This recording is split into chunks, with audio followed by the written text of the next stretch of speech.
Well, joining me to discuss this issue is Vava Tampa, who's the founder and chairman of SAVE the Congo. Welcome, Vava. Bodies appearing on the streets, of course. Who's to blame for it? Oh dear, that's the bigger question.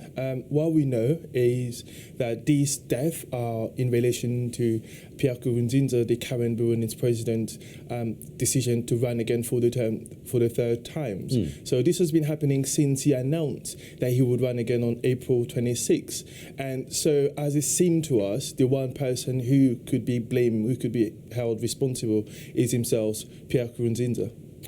The president has clamped down on the media, of course. So Yeah. how is any information about these murders, or indeed anything else, getting out to ordinary people? Well, that's the most amazing thing that's happened in Burundi over the past couple of months. Essentially, what seems to be happening is ordinary people in Burundi are taking pictures of people being killed and posting these pictures on social medias.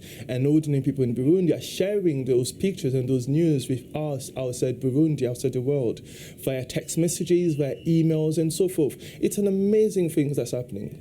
What's actually happening, as we watch these pictures here, what's actually happening on the ground in general terms? Is the violence fueling the opposition's anger, or is it leaving the population itself cowed?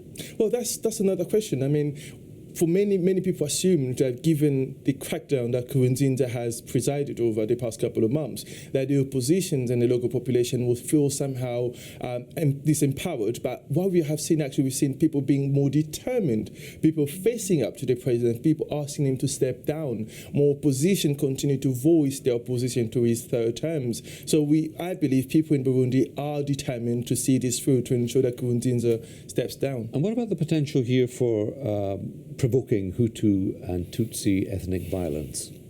That is the big question which all of us are frightened about. The history of Burundi could be summarized as stories of mini genocide over the past 40 years. It's frightening, and we hope that it's not going to reach that level. And this is a time in which the international community and people locally, and I'm thinking of South Africa specifically, to react and to act to ensure that Pierre Nkurunziza steps down, and we have a government of national unity to move forward. I wonder what the chances are of that. I mean, do you think, having said what you've said, that there is a strong risk of civil war?